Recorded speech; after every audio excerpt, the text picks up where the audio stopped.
Hello and welcome to Advanced RX video tutorial. Today we'll be looking at Advanced RX Insurance Master. We'll be covering how to add insurance to a database, to Advanced RX database. So let's get started.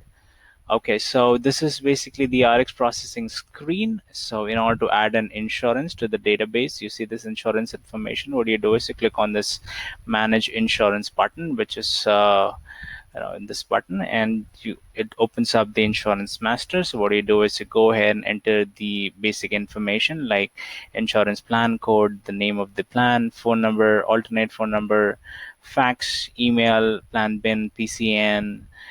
If you want to have multiple claim transmissions for this insurance, the group number, brand dispensing fees, generic fees, UNC for the brand percentage, UNC for generic percentage, DIR fee, whether you want to have it percentage wise or fixed amount wise, the brand drug, generic drug, you can apply with LTC patient as well.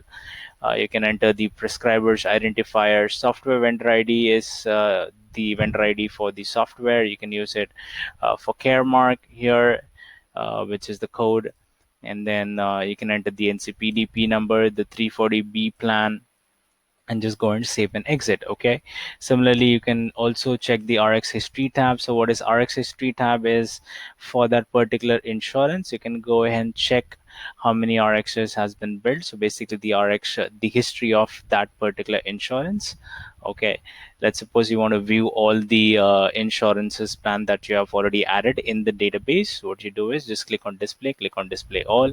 It will display all the insurance which are there. Okay, we normally provide you with the insurance databases. However, in case you want to go ahead and add your own insurance, this is how you add your own insurance to the database. Remember, this is adding an insurance to the database, not adding an insurance to the patient. This is not how you add an insurance to the patient. In order to add an insurance to the patient, there is a whole new video which is on Patient Master. You can check that out as well. And today it's only to add insurance to the database. In case you have a new insurance, how you can go and add that to the insurance. So yeah, that's it for today. Thank you so much. You have a wonderful day.